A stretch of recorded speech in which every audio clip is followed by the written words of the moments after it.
묵시가 없으면 백성이 방자히 행하거니와 율법을 지키는 자는 복이 있느니라. 아멘. 할렐루야. 오늘도 새벽을 깨워 또 하나님의 말씀 듣기를 사모하는 성도님들의 삶 가운데 이 말씀을 통하여 주님의 사랑을, 주님의 그 은혜를 깨닫게 하는 지혜가 있기를 소망합니다. 저는 오늘 이 잠언 29장 18절 말씀을 가지고 불편함을 통하여 라는 제목을 가지고 함께 말씀을 나누기를 원합니다. 한번 따라해 볼까요? 불편함을 통하여. 한 번 더 해볼까요? 불편함을 통하여. 네, 감사합니다. 잠언은 제가 봤을 때 개인적으로 저는 불편한 책이라고 저는 생각했습니다. 왜냐하면 이 잠언이라는 것은요, 영어로는 격언, 속담이라는 뜻을 가지고 있고, 이 잠언의 뜻을 풀이하자면 찌르는 말이라고 표현이 된다고 합니다. 흔히 말하는 맞는 말을 하고 있습니다. 그리고 이 잠언의 말씀이 지혜의 문학으로 분류가 되다 보니까 이 말씀을 읽을 때마다 마음속에 굉장히 많은 찔림이 있습니다. 어떻게 살아야 할지, 무엇을 하며 살아가야 될지, 어떤 것을 하면 안 되는지 잘 알려주기 때문인데요. 이 훈계의 말씀, 그리고 삶의 다양한 가치 중에 정말 중요한 가치가 무엇인지를 깨닫게 해주는 이 말씀이야말로 정말 살아있는 말씀이지 않을까. 그리고 잘못된 방향으로 가고 있는 우리에게 마음에 불편함을 주고 마음에 찔림을 줌으로써 올바른 방향으로 이끌어주는 책이 아닐까라는 생각을 하게 되었습니다. 그래서 저는 이 마음의 찔림이 있고 불편한 책이다라고 생각을 했는데요. 과연 이 불편함이 잘못된 것일까요? 이 불편함의 사전적 뜻은 어떤 것을 사용하거나 이용하는 것이 거북하거나 괴롭다라는 뜻을 가지고 있습니다. 그리고 몸이나 마음이 편치 않다라고 하는데요. 다른 사람의 관계에 따위가 편하지 아니하다라는 뜻을 가지고 있습니다. 내 뜻대로 되지 않는다라고 할 수 있죠. 그런데 왜 이런 불편함이 우리의 삶 가운데 필요한 것일까요? 왜 우리의 삶 가운데 이런 계속 불편함이 있는 것일까요? 이 불편함을 통해서 하나님은 어떤 것을 깨닫게 하고 싶으신 걸까요? 오늘의 말씀을 통해서 알아보기를 원합니다. 오늘 읽었던 본문 말씀 18절 전반부를 보게 되면요, 묵시가 없으면 백성이 방자해진다라고 합니다. 이 묵시는 영어로 레버레이션이라고 합니다. 요즘은 계시라고 번역을 하는데요. 이 묵시라는 것은 이 계시의 옛날 말입니다. 그래서 이 묵시라는 것을 조금 현대어로 번역하자면은 하나님의 말씀이라고 할 수가 있습니다. 그래서 하나님의 말씀이 없으면 백성은 방자해집니다. 이 방자해진다라는 뜻은 또 무엇일까요? 히브리어 본문으로 찾아보면 파라라고 하는데요. 이 단어의 정의를 보자면은 풀어놓는다라고 합니다. 그래서 멸망하게 한다라는 뜻을 가지고 있습니다. 그래서 이 18절 말씀, 묵시가 없으면 백성이 방자해진다라는 것을 조금 더 현대어식으로 풀이를 하자면은 하나님의 말씀이 없으면 올바른 길로 갈 수가 없다, 헤맬 수밖에 없다라는 뜻을 가지고 있는 것입니다. 하나님의 말씀이 없는 우리들은 올바로 살아갈 수가 없는 것입니다. 우리 마음대로 살아가게 그냥 방치시키는 것이 아니라 오늘도 이 찔리는 말씀을 통하여서 살아계신 하나님의 말씀을 통해서 우리를 통치하시고 망치지 않고 올바른 길로 인도하신다라는 것입니다. 그래서 우리는 이 말씀의 찔림과 불편함을 통해서 오늘도 우리는 망하지 않을 수 있습니다. 올바른 길로 갈 수 있다라는 것이죠. 저는 이 성경을 읽으면서 왜 하나님은 굳이 이런 일을 하셨을까라는 의문이 굉장히 많았습니다. 오늘 같은 경우에도 이 올바른 길을 가기 위해서 우리의 삶 가운데 불편함을 허락하셨다라고 하셨잖아요.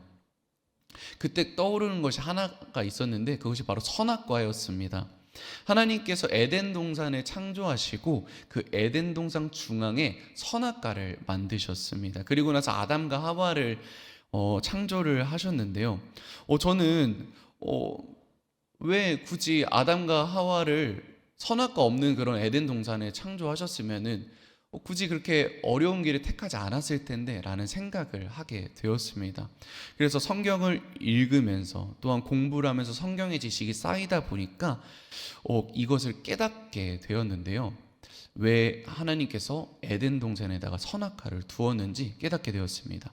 하나님이 선악과를 지으시고 아담과 하와를 지으신 이유는 하나님께서 내가 너를 다스리고 인도하는 왕이다라는 것을 깨닫게 하기 위함입니다.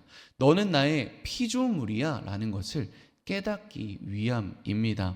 너가 나의 말에 순종하고 나의 말을 따를 때에 너는 그 영원한 기쁨을 평생 누릴 수 있어. 하지만 너가 나의 명령에 순종하지 아니하면 너는 그렇게 살아가지 못할 거야 라는 주인과 종의 관계를 설명해 주기 위해서 이 에덴 동산에다가 선악과를 만든 것입니다. 다른 것은 다 먹어도 되는데 이 선악과를 먹지 말아야 하는 이유는 내가 원하는 대로 다 먹고 아무것도 어려운 것들이 없으면은, 불편한 것이 없으면 하나님을 알 필요가 없게 됩니다. 자신이 하나님이 되어 버리는 것입니다. 그러니 할 수 없는 것을 주셔서, 이 불편한 것을 주셔서 너는 나의 피조물이야, 나는 너의 주인이야 라는 것을 아담을 통해 알게 하신 것입니다. 우리가 언제 죽을지도 모르잖아요. 그리고 내가 앞에 있는 일을 한 치 앞도 알 수가 없습니다. 그 알 수 없는 이유 또한 내 삶의 길을 다 보지 못하고 또 자신이 언제 죽을지 알지 못하기 때문에 하나님을 더욱더 의지할 수밖에 없습니다. 우리 성도님도 혹시 내가 어떻게 살아야 하는지 다 알고 내가 어떻게 살아가야 할 그 방향을 다 안다라면 우리는 굳이 하나님을 찾을 수가 없습니다. 우리가 당장 언제 죽을지 모르는 그 두려움이 없으면은 우리는 하나님을 찾지 않게 됩니다. 이 두려움과 불편함이 있기 때문에 우리는 하나님을 찾을 수가 있는 것입니다. 그래서 이 불편함은 깨닫게 만들어 주십니다. 우리의 주인 되심을 깨닫게 하는 것입니다. 우리는 말씀이 없으면 망할 수밖에 없는 존재입니다. 자기 멋대로 살아가고 결국에는 망하는 길로 빠질 수밖에 없는 것이죠. 그래서 하나님은 말씀을 통하여 우리를 인도하시고 깨닫게 하십니다. 그리고 이 말씀이 육신이 되어서 이 땅 가운데 내려오시고 말씀 자체이신 예수님께서 또 말씀을 하십니다. 말씀이 얼마나 중요한지를 다시 한번 강조해 주시는데 마태복음 4장 4절 말씀에 어떻게 말씀을 하시느냐, 예수께서 대답하여 이르시되 기록되었으되 사람이 떡으로만 살 것이 아니요 하나님의 입으로부터 나오는 모든 말씀으로 살 것이다 하였느니라. 하나님의 입으로부터 나오는 말씀으로 살 것이다 라고 이야기를 하셨는데요. 근데 예수님께서 이 말씀을 혹시 언제 전하셨는지 우리 성도님들 알고 계실까요? 제자들을 모아놓고 같이 음식을 먹으면서, 뭔가를 먹으면서 우리가 이 먹는 것을 가지고 살아가는 것이 아니라 하나님의 말씀으로 살아가는 거야 라고 말씀을 하셨을까요? 아닙니다. 예수님께서는 40일을 금식하시고 마귀에게 시험 받을 때에 하신 말씀입니다. 제가 지금 수련회를 준비하면서 선생님들과 함께 금식으로 이제 수련회를 준비하고 있는데요. 이 금식을 하다 보니까요, 굉장히 좀 삶이 힘들어지더라고요. 뭔가를 보더라도 굉장히 다 맛있어 보이고, 조그마한 스트레스를 받더라도 굉장히 크게 느껴집니다. 근데 예수님께서는 40일 동안 금식을 하셨습니다. 그러자 이제 그 배고픔이 절정에 달았을 것입니다. 하늘의 뭉게 구름만 봐도 솜사탕처럼 느껴지고 땅에 굴러다니는 돌덩이만 보더라도 떡덩이처럼 느껴졌을 겁니다. 그때 사탄이 계속해서 유혹하는 그런 시험 가운데서 하나님께서 말씀하시는 겁니다. 사람이 떡으로만 살 것이 아니요 하나님의 입으로부터 나오는 모든 말씀으로 살 것이라 하였습니다. 우리 인간은 우리 인간과 하나님의 말씀은 절대 떨어질 수가 없음을 예수님께서 말씀하신 것입니다. 말씀이 없는 삶은 방자해질 수밖에 없습니다. 옳은 길로 나아갈 수가 없는 것입니다. 그래서 하나님은 우리에게 말씀을 허락하신 것입니다. 그런데 이 말씀을 지키며 살아가는 것이 너무나도 힘이 듭니다. 그래서 그런 우리에게 위로의 말씀을 전해 주시는데요. 이 18절의 후반부에 보면 이렇게 나와 있습니다. 묵시가 없으면 백성이 방자히 행하거니와 율법을 지키는 자는 복이 있느니라. 말씀대로 살아가면요, 복이 있습니다. 솔로몬이 왕이 되고 나서요, 굉장히 떨리는 마음이 있었습니다. 자기에게 맡겨진 그 많은 일들을 감당하기에는, 이 왕의 무게를 감당하기에는 너무나도 힘들었을 것입니다. 어떻게 해야 될지, 어떻게 이 일들을 처리해야 될지 마음에 무거운 짐과 불편한 마음, 찔림이 항상 있었을 것입니다. 그렇게 고민을 하던 솔로몬은 어떻게 행하였느냐? 하나님 앞에 나오기 시작합니다. 하나님 앞에 나와 산당에 가서 1000번제를 드리고 하나님께 무릎을 꿇습니다. 그때 밤에 하나님께서 이 솔로몬을 찾아옵니다. 그리고 나서는 내가 너에게 무엇을 줄꼬? 라는 질문을 하는데요. 이때 솔로몬이 하나님께 대답을 합니다. 주님께서는 아버지인 다윗에게 큰 은혜를 베푸셨고 제가 다음 왕이 되게 하셨는데 땅의 티끌과 같이 이 많은 백성들을 제가 통치하고 다스리려면은 굉장히 너무나도 힘듭니다. 그렇기 때문에 저에게 지혜를 주셔서 이 백성을 재판하고 다스릴 수 있게 하여 주세요 라고 합니다. 하나님께서는 지혜와 지식을 허락하시고 부와 재물까지도 선물로 이 솔로몬에게 주십니다. 그렇게 솔로몬은 하나님께 받은 지혜를 가지고 용기를 얻어서 이 백성들을 통치하기 시작을 합니다. 왕의 길을 온전히 걷게 된 것이죠. 오늘도 하나님의 말씀에 나아왔을 때 하나님께서 지혜의 복을 우리에게 주실 줄로 믿습니다. 말씀을 깨닫게 되는 지혜가 있을 줄로 믿습니다. 그래서 이렇게 하루에 있어서 가장 첫 시간을 드리는 우리 성도님들의 삶 가운데 이 말씀을 깨닫게 하는 그 복이 있기를 소망합니다. 하나님을 온전히 알 수 있는 복이 있기를 소망합니다. 이 말씀을 듣고 그 말씀대로 살아갈 때 하나님께서 복을 주시는 것입니다. 그렇다면 과연 어떤 복일까요? 한 어부가 밤이 새도록 호숫가에서 물고기를 잡았습니다. 그런데 그날따라 신기하게도 한 마리도 잡히지가 않는 것입니다. 하루 종일 그물을 내렸다가 올렸다가 이거를 수십 번을 반복을 하였는데 이 어부는 한 마리도 물고기를 잡지 않았습니다.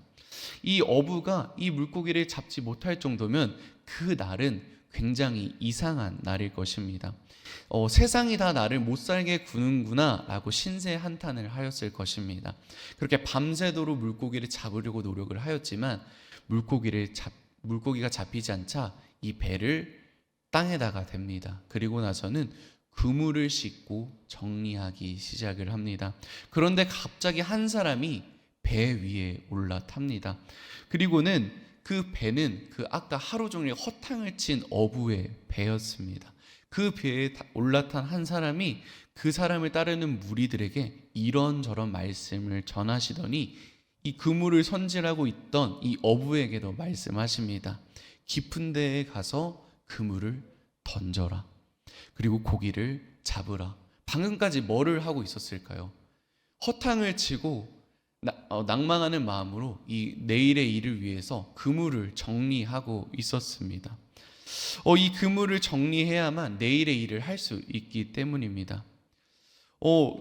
어부가 굉장히 마음이 복잡했을 것입니다. 그물도 다 정리를 해놓고 이제 내일 다시 나와서 물고기를 잡아야 되는데 어떤 한 사람이 나와서 자기의 배에 올라타더니 이런저런 말씀을 전하시고 그 어부에게 깊은 데에 가서 그물을 던져라 라고 말씀하였습니다. 어부가 이렇게 이야기합니다. 선생님, 제가 밤새도록 수고하여서 잡은 것이 한 마리도 없지만 말씀에 의지하여 내가 그물을 내리겠습니다 라고 하면서 순종함으로 그물을 내립니다. 그럴 때 그물이 찢어질 만큼 고기가 잡히게 됩니다. 우리는 흔히 말해서 이것을 복이라고 생각합니다. 예수님의 말씀에 순종하니까 이렇게 물고기가 그물에 끊어질 정도로 많이 잡혔네. 막대한 재산과 부를 얻었네 라고 생각을 합니다. 우리는 이 세상에 보이는 복을 바라보기 때문입니다. 하지만 어부 베드로는 그 너머에 있는 예수님을 발견하였습니다. 엄청나게 많은 물고기를 잡았지만 육지의 배와 그 모든 것을 내려놓고 예수님을 따르기 시작합니다. 이 베드로는 불편함을 통하여서 하나님을 알게 되었습니다. 이 하나님을 알게 되었다라는 것이 우리에게 있어서, 이 베드로에게 있어서 복이라는 것입니다.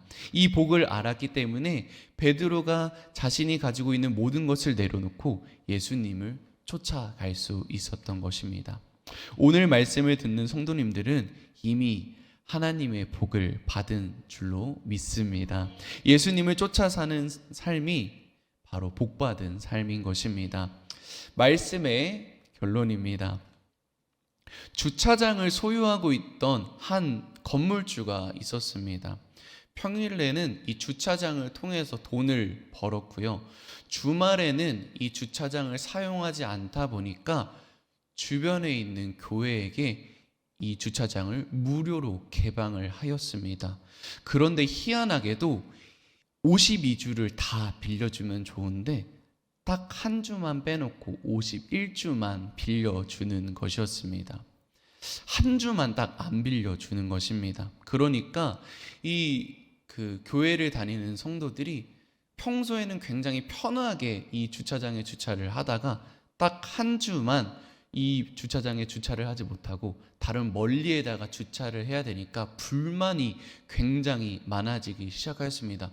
아니, 왜 이 주차장에다가 주차를 못하게 하는 거야? 라고 하면서 굉장히 불만을 내기 시작하였습니다. 왜 한 주는 빌려주지 않는 거냐라고 하면서 이 주인에게 따지기 시작합니다. 그러자 주인이 대답을 하였습니다. 그래야지 이 주인이 누구인지 알 수 있습니다. 52주를 다 누리게 되면 이 주차장의 주인이 누구인지 우리는 알 수가 없습니다. 그런데 딱 한 주의 불편함을 통하여서 주인이 누구인지 우리는 알 수 있게 되는 것입니다. 주님은 왜 우리의 삶 가운데 기다리게 하시는 걸까요? 오늘도 왜 우리의 삶 가운데 이 찔리는 말씀을 통하여 불편하게 하시고 깨닫게 하시는 걸까요? 바로 이 불편함을 통하여서 누가 주인인지 깨닫게 하시기 위함입니다. 오늘도 이 불편한 말씀이 우리 성도님들의 삶 가운데 다가왔다면 이 불편한 말씀을 통하여서, 오늘도 살아계신 이 말씀을 통하여서 누가 주인이신지 깨닫게 되는 성도님들이 되시기를 소망합니다. 이 주인인지를 깨닫는 것이 바로 우리 삶 가운데 복인 줄로 믿습니다. 기도합니다. 주님, 고맙고 감사합니다. 오늘도 살아 역사하셔서 우리의 삶 가운데 늘 좋은 길로, 늘 옳은 길로 인도해 주시는 주님을 우리가 온전히 바라보며 나아갑니다. 주님, 우리의 삶 가운데 불편함을 주심에 너무나도 감사를 올려드립니다. 우리의 삶 가운데 낭망하고 어려움을 주심에 너무나도 감사를 올려드립니다. 우리가 이 불편함을 통하여서 우리의 주인이 누구인지를 깨닫게 하여 주심에 너무나도 감사를 올려드립니다. 그것이 우리에게 복인지를 깨닫게 하여 주심에 감사를 올려드립니다. 우리가 이 복을 깨닫고 주님을 주인 삼으며 살아갈 수 있게 도와주시옵소서. 세상의 많은 힘듦과 어려움과 고난과 역경 속에서 우리가 누가 주인인지를 깨닫고 주님만을 온전히 바라보며 나아갈 때 세상 그 어떤 것과도 비교할 수 없는 은혜를 주님께서 허락해 주실 줄로 믿습니다. 우리가 그 은혜를 깨달으며 나아갑니다. 우리의 삶 가운데 인도해 주시는 주님을 우리가 온전히 바라보며 나아가오니 주님께서 우리의 삶을 통치하여 주시옵고 인도하여 주시옵소서. 오늘도 각자의 기도 제목을 놓고 나온 성도님들이 있습니다. 그 기도 제목들을 아시오니 주님께서 응답하여 주시옵고 주님의 때에 가장 좋은 것과 가장 좋은 길로 인도하여 주시옵소서. 주시옵소서. 하지만 주님께서 침묵하실 때에 우리가 왜 주님께서 침묵하시는지 깨달을 수 있는 지혜도 주님께서 허락하여 주시옵소서. 이 주님께서 침묵하시는 것조차 우리에게 있어서 복이구나라는 것을 깨닫는 그러한 지혜를 주님께서 허락하여 주시옵소서. 8월이 시작되었습니다. 또한 내일부터 또 연합수련회가 시작됩니다. 주님, 교회학교 연합수련회가 정말 주님 안에서 영광스러운 연합수련회 될 수 있게 도와주시고, 그곳에서 예배를 드리는 영유아 유치부부터 고등부까지의 모든 학생들이 주님을 온전히 바라보고 깨달을 수 있는 큰 은혜를 주님께서 허락하여 주시옵소서. 또한 오늘의 새벽 예배를 마치고 오늘의 하루를 살아가는 성도님들의 삶 가운데도 주님께서 강력하게 역사하여 주셔서 오늘의 삶을 통하여 하나님이 주인 되심을 깨달을 수 있게 도와주시고, 하나님만을 바라볼 수 있게 도와주시고, 하나님만을 찬양하며 예배하는 삶을 살아갈 수 있도록 주님께서 축복하고 은혜 내려 주시옵소서. 오늘도 은혜 내려 주심에 감사합니다. 오늘도 말씀 듣게 하여 주심에 감사합니다. 오늘도 어려운 상황 가운데 이렇게 주님께 나와 기도하게 하여 주심에 너무나도 감사를 올려드립니다. 모든 영광 주님으로 받아 주시옵소서. 이 모든 말씀 살아계시고 역사하시는 예수님의 이름으로 기도드립니다. 아멘.